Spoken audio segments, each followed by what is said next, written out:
What is the water source for humans? The one water source is when we drink the water. The other water source, which is made by the mitochondria. So we know that typically 10–15% of the daily water need is produced by the mitochondria. But what kind of water can produce the mitochondria? From the fat, the mitochondria can produce 107 grams H2O, and you can see the carbohydrate and the protein produce also less water. But the question is, what is the deconcentration of the metabolic water which is made by the mitochondria? And in the metabolic water, the hydrogen source is coming from the carbon source. So when we are eating carbohydrates, flour, sugar, that produce metabolic water with close to 150, 146 ppm.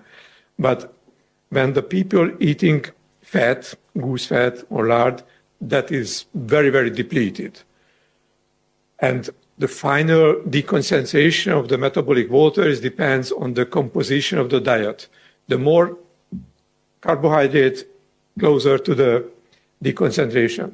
So if we compare the pyramid, and we talk about what was suggested in 1977 by the US dietary, that produce about 141 ppm metabolic water.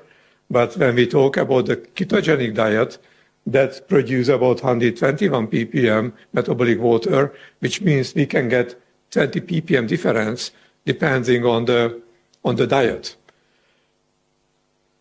So and the good news that in the United States, they turned up, changed the pyramid. So now the bread, carbohydrates at the bottom, and the fat and the meat goes up to the pyramid.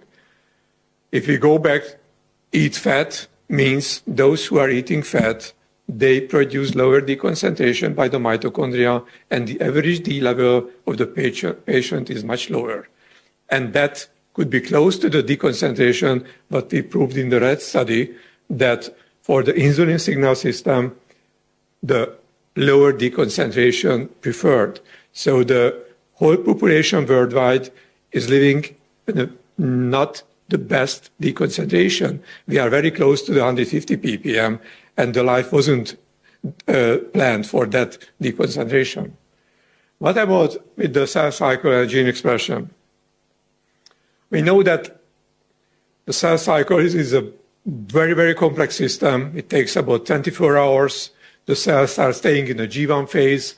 And when they decide they are ready to move and go to the S phase, they disrupt the whole structure. And at the end of the cycle, they put everything together.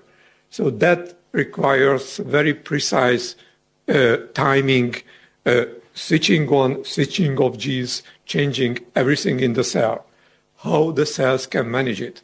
And what is the point when the cell decide moving from G1 to S phase? Never we start the cell moving to S phase when the cells are not sure about in a G1 that they can complete the whole cycle. So this is the reason if we find that point, then we can cure cancer, because then we can intervene and we can modulate that whole system. This is how the drug development is moving. It's amazing how much we know about the signaling system in the cell. And I never want to learn these numbers and these letters, HKT, there are MOP, kinase, wherever. This is the target of the drug development of the pharma industry. And we know the data and we know the results. And I do not say that we do not need combine the DW with the existing therapy. But I say, moving on forward, that will not solve our problems.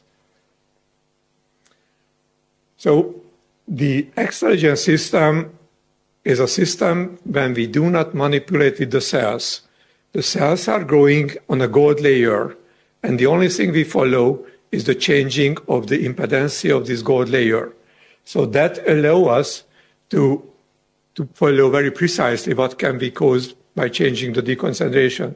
So we prepared media with 150 ppm and in the lowering, and that shows that there was quite strong correlation. The lower was the deconcentration, the lower was the growth rate, or at 40 ppm, we completely stopped the cell growth. And when increasing the deconcentration of the 200, 300, 500 ppm, we could prove that somehow that enhanced and stimulated the cell growth.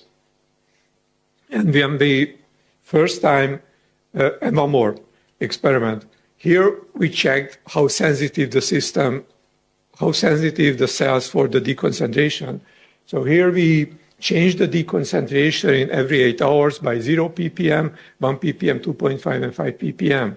And as you see that the red line is different from the green line, which means that the cells recognize that 1 ppm decrease, and that finally reduce a lower growth rate. So when we explained that and we published with Jancsó Gábor and the first co-authors, how could we explain our data that the lower D level reduced the growth rate and the higher D level stimulated the growth of cells? It was clear in the 80s that when a growth hormone binds to the membrane, that stimulates the sodium-hydrogen antiport system, and that causes a pH shift. And it was clear that somehow part of the signal that the cell will grow. And that was interesting paper published in Nature, that they took out the ATPase gene from the yeast, and that gene was used to transform animal cell line. They could prove that the ATPase working in the membrane, transferring the hydrogen out of the membrane, but everybody was surprised that first that cell line caused tumorous type in vitro and caused tumor in nude mice. So one single gene, ATPase, make that cells cancerous. And how can we explain that when we are talking about 200 genes, which has a key role in the cancer development? So we explain that when the growth hormone binds to the membrane and that stimulates the antiport system, that will prefer to eliminate the hydrogen, which leads a higher DH ratio in the cell. And we concluded that this is the signal for the cell. The cells measuring the DH ratio, and depending on what's happened with the DH ratio, they turn off genes and regulate the metabolism. So when we use deuterium-depleted water, the hydrogen antiport system is activated, but the cells cannot lift up the DH ratio, or it takes longer time. And we know that, Roman Zuber proved, changing the D level, that will trigger radicals, that radicals disrupt the system, trigger the apoptosis. So when a growth hormone binds to the membrane, stimulate that, at the same time there's a decrease in D level, that can disrupt the whole metabolism. And the good point is that there is a paper independently published from our research that the ATPase do not accept the deuterium. So there is a very, very strong discrimination between the hydrogen and deuterium, and this is how it can work. So they can separate these two isotopes. Albert Szent-Györgyi said at the 70s that you are not able to regulate the cell growth with one light. So if we say that the sodium hydrogen antiport would be the green light giving to the cell, we need a red light. And the red light would be the mitochondria that produce metabolic water. And as earlier I said, in healthy cells, the mitochondria and the sodium antiport is imbalanced. The sodium antiport is working, is able to increase the DH ratio, but a properly working mitochondria producing deuterium-depleted metabolic water. So they are playing a game, whether they can increase the DH ratio to a threshold or not, but they are balanced. And it's amazing that it's well known for 100 years that 90% of the cancer cells do not have a properly working mitochondria. So damaged mitochondria, no deuterium-depleted metabolic water production. So no balance, which would works again to the sodium-hydrogen antiport, which is going to increase the DH ratio. So because the mitochondria is damaged, the signal is coming, very easily can lift up the DH ratio threshold, and this is the reason that finally the cell will enter the GS phase and multiply. What is the